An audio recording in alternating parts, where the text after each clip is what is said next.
இந்த வாழ்க்கையில் நாம் இந்த தியானத்தை கடைபிடித்து அதற்கு முன் நாம் சேர்த்து கொண்ட எத்தனையோ முந்தைய வினைகள் நமக்குள் நிறைய இருக்கின்றது. நம் ஆரம்ப நிலையில் தியானம் செய்யும் பொழுது அவையெல்லாம் தெரியவில்லை என்றாலும் வளர்ச்சியின் பாதையில் செல்லும் பொழுது அவையெல்லாம் சில நேரங்களில் நமக்குள் குறுக்கே அந்த உணர்ச்சிகள் தூண்டி நம்மை அறியாமலே சில நேரங்கள் அந்த உணர்வுகள் ஊடுருவி இயக்கும்.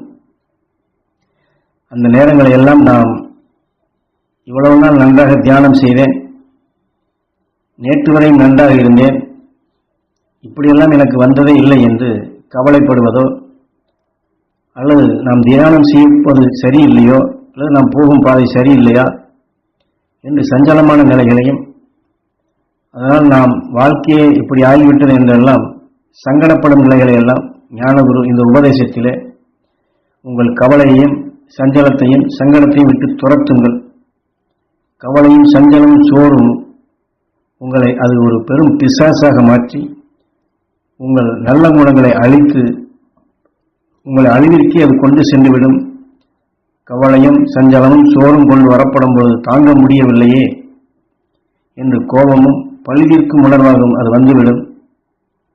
பின் இது இரண்டும் அதிகரித்து விட்டால் வெறுப்பு அதிகமாகிவிடும்.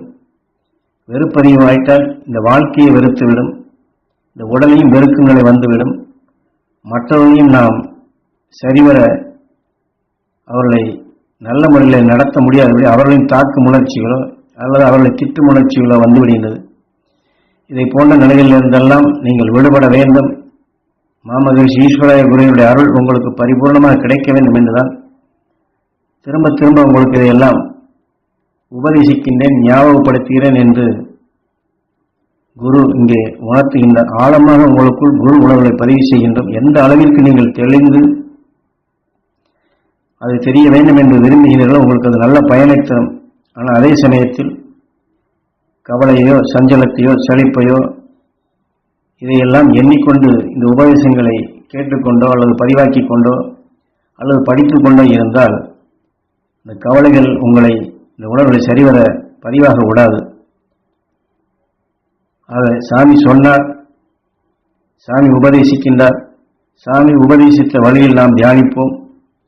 எல்லோருக்கும் என்மேல் அந்த பேரன்பு வர வேண்டும், எங்கள் குடும்பத்திலோர் அனைவரும் நல்லவராக வர வேண்டும், எல்லோருக்கும் நல்ல உணர்வு கிடைக்க வேண்டும், எல்லோரும் ஒன்றுபட்டு வாழ வேண்டும் என்று இவ்வாறு நாம் ஒரு உயர்ந்த நோக்கத்திலே நம்முடைய எண்ணங்களை கொண்டு செல்ல வேண்டும். அதை சாமியை பார்த்தோ சாமியிடம் கேட்டால்தான் நாம் நல்லது பெற முடியும் என்ற நிலை இல்லை. சாமி சொன்ன வழியில் நீங்கள் எண்ணி தியானித்தாலே போதுமானது. என சில பேருக்கு நாங்கள் சாமியெல்லாம் சந்திக்கவில்லை, நாங்கள் அவரை பார்க்கவே இல்லை என்றெல்லாம் சில பேர் எண்ணிக்கொண்டிருக்கின்றார்கள். ஆக சாமியை பார்த்துதான் ஆக வேண்டும் என்று இல்லை. சாமி சொன்ன வழியில் நீங்கள் தியானித்தாலே போதுமானது என்று வாக்கினை கொடுக்கின்றார். காரணம், சாமி சொன்ன சக்தி, அதாவது ஞானகுரு சொன்ன சக்தி இங்கே இருக்கின்றது. இந்த உபதேசத்தின் வாயிலாக இந்த உணர்வு உங்களுக்குள் பதிவாகின்றது. காரணம், யாம் 1 வருடம் 2 வருடம் அல்ல, சுமார் 30 வருட காலமாக உபதேசித்த உணர்வு அனைத்துமே இங்கே பதிவாகியுள்ளது. இந்த உலகம் முழுவதும் பரவி இருக்கின்றது. என்னால் இது சும்மா விளையாட்டுக்கு அல்ல. 30 வருட உணர்வுகளும் நீங்கள் எண்ணி எடுத்து உங்களுக்குள் அதை பெற வேண்டும் என்று இச்சைப்பட்டால் அது உங்களுக்குள் வரும். அதை நீங்கள் எண்ணி எடுத்து வளர்த்துக் கொள்ளுங்கள். அதே சமயத்தில் குருநாயகம்மை பல அனுபவங்களை கொடுத்து 3 லட்சம் பேரை சந்திக்கும்படி செய்து தீமைகள் எப்படி உருவாகின்றது, தீமைகளினால் அவர்கள் எப்படி அல்லல் படுகின்றார்கள், அதிலிருந்து விடுபடுவதற்கு நீ என்ன செய்ய வேண்டும், மக்களுக்கு எப்படி நீ நல்ல வழி காட்ட வேண்டும் என்று அவர் காட்டிய நெறிகளைத்தான் இந்த 30 வருடம் உங்களுக்கு உபதேசித்து ஒளியான உணர்வாக பரப்பி வைத்திருக்கின்றேன். அதை நீங்கள் நுகர முடியும், கவர முடியும். அதையெல்லாம் நீங்கள் வளர்த்து அருள் வழியில் நீங்கள் உயர்ந்தீர்கள் என்றால் அதை கண்டு நான் பேரானந்த நிலை பெறுவேன்.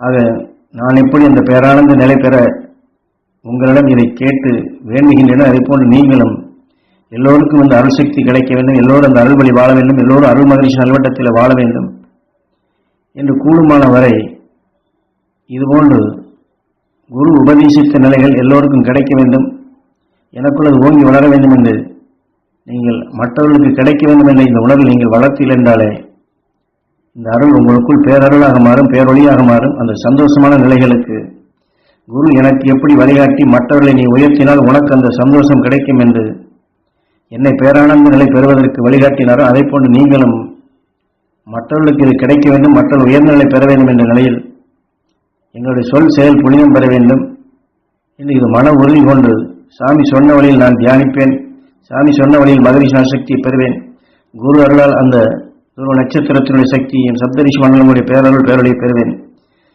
என்று இது உறுதி கொண்டு நீங்கள் இதை எடுத்தீர்கள் என்றால் இந்த கவலையோ சஞ்சலமோ சங்கடமோ இவையெல்லாம் உங்களுக்குள் அணுகாது.